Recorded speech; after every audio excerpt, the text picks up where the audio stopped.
Hello, I'm Cinemod470, and Spectacular Spider-Man is awesome. I agree with that! As we go through life watching films or shows in the same genre, or even the same iteration, we start to compare and critique their quality. As is the case with popular superheroes, there have been many adaptations of Spider-Man, but the fanbase considers Spectacular Spider-Man to be the most faithful and best interpretation of the character. If you look up the show on YouTube, you get a wall of people singing its praises and that it should be brought back for a third season. Not only do the creators know the history, they understand Spider-Man's subject matter, what makes him entertaining as a character, and why the title has lasted for decades. The narrative not only draws inspiration from Stan Lee's run, but also Brian Michael Bendis' Ultimate Spider-Man run and the Sam Raimi trilogy. In a way, it's like Batman the Animated Series. It has a comprehensive understanding of the characters and stories while also maintaining its own identity. People should watch Spectacular Spider-Man not only because it's a good show, but because of the lessons it provides on creating a good Spider-Man narrative. After the show got cancelled, the series that came after were not at the same level of writing quality and were more focused on creating a multi-show universe to match the MCU while adapting Spider-Man comics that were popular around the time of production. They didn't really plan a beginning, middle, and end. Their mentality was just keep producing episodes until they didn't get renewed for a new season. Spectacular's creators were instead drawing inspiration from classic stories while maintaining their own continuity, and subsequent interviews with the creators illustrate an idea of how the show was going to end. Spectacular Spider-Man not only knows the character's history, but understands the title's appeal and emulates it for a new modern audience. The show had a clear plan for the characters, a competent understanding of cause and effect, and knew where the narrative was going to go and how to get there, as every event and character are perfectly synergized. The show not only takes time to develop Peter's character, but the antagonists and side characters, ensuring that they all have a sense of depth. Tell me there's something better. Go ahead, try. Peter begins his journey at the start of junior year, so the creators can skip the origin since the spectators have a decent understanding of his origin already. The pilot instead focuses on his transition from urban crime-fighting legend to famous superhero, as he battles against rising villains and criminal organizations, while also financially supporting his aunt. This change is best shown by his attitude shifting from his confidence in defeating common thugs to him being brought low after finding out about his money problems, having to deal with a negative attitude about him at school, and not being able to get a job at the Daily Bugle due to his age. This version of Peter toes the line between competent and naive. He's believably arrogant without being annoying, while also being humbled when he has to deal with problems he's never had to face before, such as paying bills, finding a job, keeping his commitments to his friends, and dealing with organized crime in his city. The best way to describe Peter Parker is kind of like how Dungeons & Dragons defines intelligence and wisdom. Peter is incredibly book smart, but he doesn't have a good understanding of the world around him. The struggles that challenge Peter are never due to him not being smart. He's just inexperienced. I don't know how, but at some point, the trend of Peter Parker being a timid punching bag all the time has become the norm, which is probably not what most people want when they're watching a superhero. They probably want this. Ooh, nice banter! Aim still needs work. Well, practice makes perfect! Keep telling yourself that! I can't ever look the other way again. Let's finish this. Hate to break it to you, Tabby, but you're not my first genetic experiment gone wrong. Just the first that smells like a litter box. Until now. Then we're done talking. No matter what challenge Peter or Spider-Man has to deal with, he perseveres and gets better.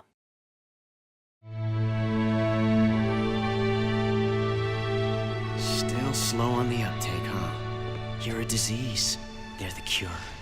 Ultimate Spider-Man and Spider-Man 2017 would put little effort in giving side characters depth, and would instead settle for introducing other superheroes whether they were spider-related or not. Though these characters on their own are three-dimensional and have an existing fanbase, having so many super characters present in a Spider-Man show takes away from Peter's struggle as Spider-Man. The isolation he feels from lying to everyone and their disappointment in him when he has to choose Spider-Man's priorities over Peter Parker's. This major factor of Spider-Man drama is taken away when Peter has super friends who know his secret identity and help fight his battles. Now, watching two or more superheroes team up to fight a common foe isn't always a bad thing, and it can be interesting to watch if it occurs later in the series and doesn't detract from the plot. But seeing Peter endure that isolation to protect his family is what makes him a strong, compelling character. Instead, Spectacular Spider-Man draws inspiration from the classic cast of characters from the comics and uses the knowledge of their respective arcs to give them a sense of depth and character progression that justifies their screen time without them having powers.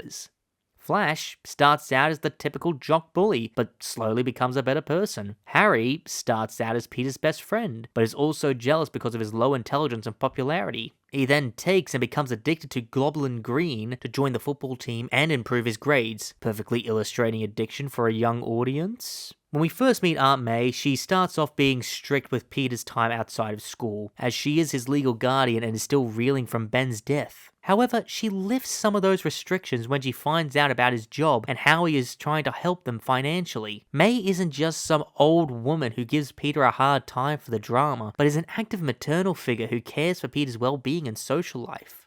These subtle character changes ensures that no part of the series is exactly the same, thus maintaining the spectator's interest, which is also impressive considering the show's limited runtime.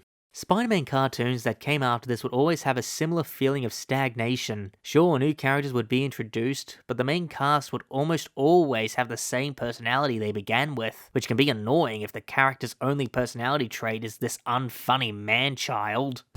Awesome, right? I'm gonna see if Fury will pay for the spikes. Anyone? Out of the way, Sam. God, I hated that guy. Thing is, I'll always care about Flash. But tonight I told him it's over. Really, really over. See, I want to be with you.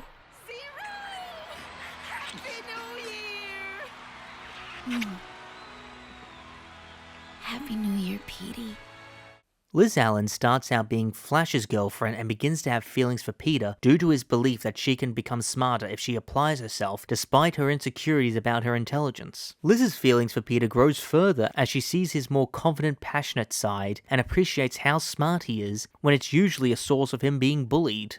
Though Peter often misses dates due to great responsibility, she stays with him and is genuinely sad when they eventually break up. Their relationship is raw and realistic despite the demographic being for children. Do you mean you're Mary Jane Watson? Face it, Tiger. You just hit the jackpot. MJ is the most comic book accurate adaptation of the character that has ever existed since the 90s.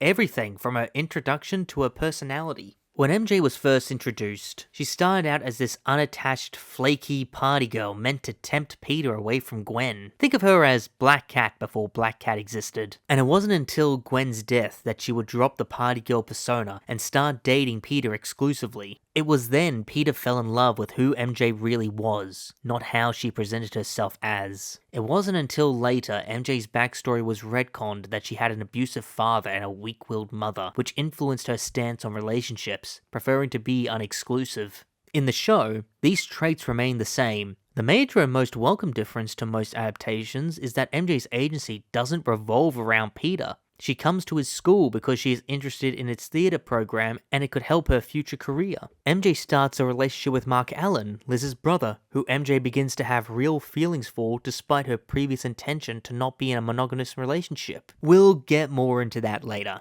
MJ is also Gwen's best friend and actively tries to get Peter and her together. After the show's cancellation, subsequent interviews with the creators and actors revealed that these versions of Peter and MJ would end up together after the series finale and would even get married in a direct-to-TV movie. Unfortunately, since the show ended, audiences can never really see this perfect adaptation of MJ reach her full potential. That said, the time she spends on screen isn't wasted.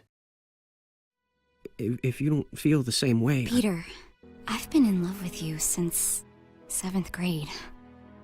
Gwen is the main love interest for the show, though the runtime portrays an unrequited introvert love, following a will they won't they after she makes the first move and kisses him on Thanksgiving. After they kiss, however, Peter struggles to follow up on his feelings, and both he and Gwen end up in different relationships. despite the fact that she constantly takes up space in his mind. Throughout the show, there is a clear attraction between the two, and Gwen does care and support Peter when he's struggling with his finances or his aunt's well-being. But like MJ, she has agency that doesn't just revolve around Peter. Gwen is incredibly competent as she can match Peter's intelligence and bravery when the situation demands it. Such as when Connors was turning into the lizard, she stayed in the lab to help create a cure, or had to drive a submarine while Spider-Man was incapacitated. Gwen is also the only one who discovers Harry's addiction to Goblin Green and tries to convince him to seek help. This would be the building blocks for their relationship in the following season, though it is less out of mutual feelings and mainly because Peter is unavailable and Harry just wants a girlfriend. Though after Harry discovers Gwen and Peter's plan to break up with their partners so they can start dating, he uses his addiction to emotionally coerce Gwen into staying together. The show also hints at her having PTSD after a near-death experience with Venom, though it isn't fully explored. Had the show progressed further, we might have more to talk about. Like, how would Gwen react to Harry's manipulation? Would Peter tell Gwen his secret? How would that affect their relationship knowing Peter has to risk his life to save people? How would she react to finding out Eddie is Venom? How does Peter and Gwen's relationship affect Gwen's relationship with her father, the police captain? Would Gwen try to help Peter in his crime fighting and die in a tragic manner? Probably. Though funny enough, the writers have stated that they had no intention of killing off Gwen, especially since the show was a cartoon meant for children. It would be kind of traumatic to see a love interest die on screen, which is a real shame because I would have liked to have seen how they would have progressed their relationship, especially since they intended for Peter and MJ to get together. Unfortunately, we never get to see their relationship grow further, so it doesn't have as much staying power compared to Peter's relationship with Liz. Now then, Arachnid, any last words? Humana comes to mind. The first 13 episodes alone managed to introduce every significant Spider-Man villain, such as Doc Ock, Green Goblin, Lizard, Venom, and the Sinister Six. The series show not only how the villains gain their abilities, but also puts the time into developing their motivations. Sandman and Rhino start out as common thugs that spent earlier episodes being beaten by Spider-Man, only for them both to get powers and pose a genuine threat. And Otto is a doormat for Norman in his schemes, who snaps after he almost dies. The creation of some villains would cause a domino effect that would lead to other villains being made. Electro's powers would cause Connors turning into the Lizard, and that method of transformation would later lead to Kraven getting superpowers. Spectacular would also bring a real sense of challenging intimidation with certain foes, as their powers preventing them from being beaten into submission, and Spider-Man has to instead use his brain to find the weakness that comes with their powers. The best example is how Rhino's armor is impenetrable, but since it's stuck to his skin, he can't sweat as much and needs to stay hydrated to not pass out due to heat stroke. So Spider-Man lures him into the underground steam tunnel and turns it into a crude sauna. Whenever Spider-Man would have a rematch with villains, the battles avoid being formulaic by changing the location of the fight, or the villain upgrades their gear and abilities so Spider-Man has to come up with a new strategy to win. For the rest of this topic, I want to draw focus on these four villains, as they stood out the most and really highlight the strong character writing of the show. I will also be spoiling some important plot points for these characters, so you're welcome to skip over this section, specifically these two. Now, granted, most of these might not come as a surprise if you're well versed in Spider-Man's history, but I'd advise you watch the show first as the writing team took that into account. Here's a time skip to the last two as they get the main message across. In my life, I've been called many names. My favorite is Tombstone. Tombstone is a competent, controlled, lawful evil crime boss who manages to avoid being prosecuted for his crimes while also being a physical threat to someone with spider powers. He's first introduced as the big man of crime, a mysterious voice only heard through the phone, but carries an overwhelming authority for the first half of Season 1. Since Spider-Man's very presence acts as a deterrent against crime, it affects Tombstone's criminal enterprise, so he creates some of the show's supervillains, whether through technological enhancement or genetic manipulation, to keep Spider-Man distracted. Tombstone acts as a stand-in for Kingpin, representing the organized crime element in the show, which is an aspect of Spider-Man's rogues gallery that hasn't really been showcased in most iterations aside from the 90s show. Though Kingpin is a formidable and compelling enemy who utilizes his ruthless intelligence to maintain his power base and stand up to superpowered individuals, Spectacular Spider-Man didn't have the rights to use him. Tombstone, however, works better for the show's demographic. May I see your invitation, Spider-Man? Otherwise, I'm afraid I'll have to ask you to leave. Norman Osborn is introduced as an amoral industrialist whose actions directly and indirectly create a majority of the show's villains by either mistreating his employees or enhancing common thugs to aid his own and Tombstone's agendas. When Tombstone threatens to expose his experiments, the Green Goblin mysteriously appears, stealing Oscorp weapons and attacking the big man. The identity of the Goblin stays a mystery for a majority of the show and leaves the audience guessing as to who it could be, even people who had just watched Spider-Man 1 and 3. Instead of Norman being the prime suspect, the show hints at Harry being the Goblin, as he would repeatedly drink this mysterious green liquid, and the following scene would feature the Green Goblin. After rewatching the show with the twist revealed, the clues of Osborn's plan and how they sync with scenes of Harry's addiction could be seen. Though Harry starts taking Goblin Green to get onto the football team, the Green Goblin only appears after Norman is threatened. Goblin then steals technology from Oscorp on multiple occasions, shifting suspicion away from Norman. The Goblin makes an attempt on Octavius' life to keep Tombstone thinking that Osborn is just another target in their conflict. After the Goblin is believed to be Harry, Norman uses this as an opportunity to get Spider-Man to stop pursuing him, and goes to ground and build back his power. Though the answer is obvious, the spectators keep guessing at the identity of the Green Goblin. What's happening? Molten Man is the first D-list Spider-Man villain that I personally gravitated to. Before watching this show, I didn't even know Molten Man existed, which really highlights the show's great character writing, as it gives Molten Man a compelling backstory that ties to Peter through his relationship and the audience's investment to Liz and MJ. Mark Allan is introduced coming out of juvie for stealing a car to cover his gambling debts. He steadily starts a relationship with MJ, and Mark would even confide to her why he went to juvie. He is then forced into a science experiment by his former bookie to pay back his debts. After he gets his powers and is free from any further payments, he falls back into his old habits. His powers activate during a public horse race, and he sets fire to everything he touches. The Green Goblin then reveals that he has control of Mark's transformation, and gives him an ultimatum: kill Spider-Man, or lose control of his powers. Though Spider-Man does defeat Molten Man, it isn't the same triumphant tone. Instead, it's just sadness as an innocent life is ruined.